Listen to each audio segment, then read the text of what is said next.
Petunjuk pelaksanaan fasilitasi penyelesaian masalah pelaku usaha.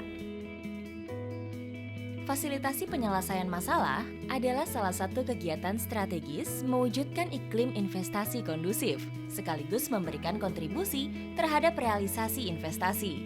Namun selama ini, kegiatan fasilitasi penyelesaian masalah oleh pemerintah daerah belum optimal dan belum memiliki kualitas pelayanan yang sama.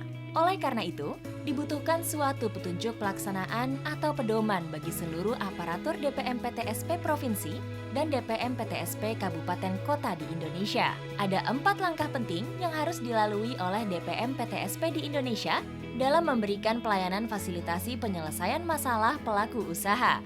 Langkah pertama, klarifikasi, yaitu melakukan klarifikasi terhadap pengaduan yang masuk ke kantor DPM PTSP Provinsi atau DPM PTSP Kabupaten Kota dari pelaku usaha PMA maupun PMDN. Pengaduan ini dapat melalui surat resmi, email dari perusahaan, hasil pengawasan, laporan kegiatan penanaman modal.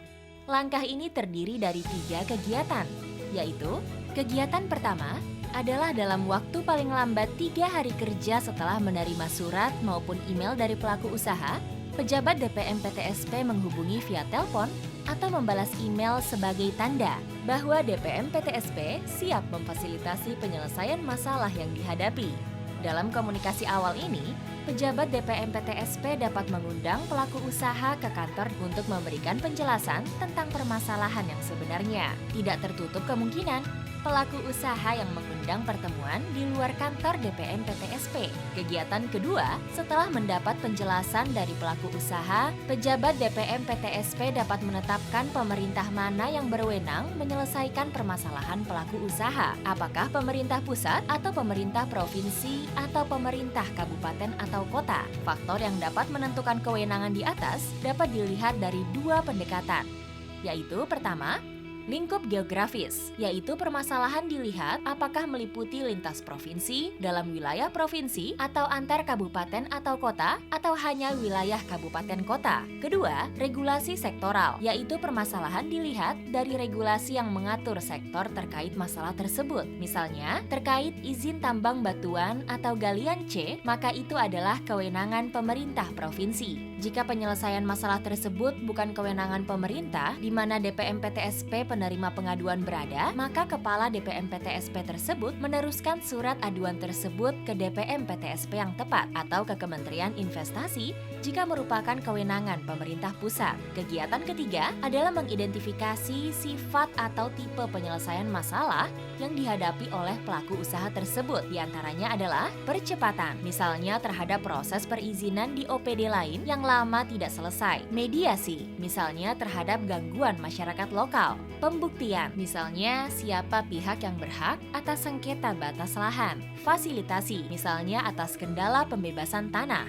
Langkah kedua, analisis, yaitu melakukan analisis lebih mendalam atas permasalahan yang dihadapi oleh pelaku usaha. Langkah ini terdiri dari 3 kegiatan. Kegiatan pertama adalah mencari akar permasalahan yang menjadi faktor yang mendasari terjadinya suatu masalah yang muncul di permukaan. Kegiatan kedua adalah mengidentifikasi stakeholder atau pihak-pihak yang perlu dilibatkan dalam penyelesaian masalah pelaku usaha, baik lembaga pemerintah maupun non-pemerintah atau swasta, termasuk individu tokoh masyarakat terkait. Kegiatan ketiga adalah menyusun rencana kerja yang sederhana dengan prinsip lebih cepat lebih baik, karena waktu sangat berharga bagi pelaku usaha. Langkah ketiga yaitu rangkaian kegiatan eksekusi rencana yang telah disusun pada langkah kedua, meliputi rapat, kegiatan rapat yang diselenggarakan baik rapat secara terbuka maupun rapat terbatas. Kegiatan rapat biasanya dimulai dengan rapat besar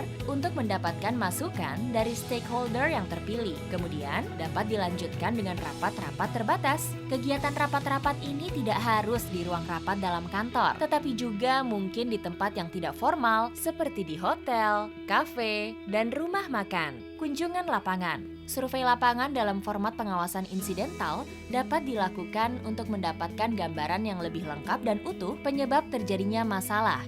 Langkah keempat, yaitu penyusunan dokumen pemerintah yang menjadi indikator selesainya masalah pelaku usaha. Dokumen yang dimaksud dapat berupa surat izin berusaha, kesepakatan kerjasama, surat keputusan kepala daerah, atau bahkan peraturan daerah. Jika penyelesaian masalah tersebut melalui sekali atau serangkaian rapat-rapat, maka DPM-PTSP harus menyusun notulen rapat yang menjadi indikator kemajuan fasilitasi penyelesaian masalah.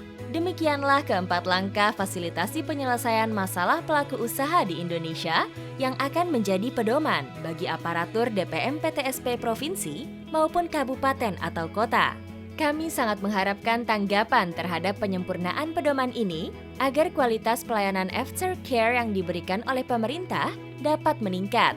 Kemudian tercipta iklim investasi yang kondusif.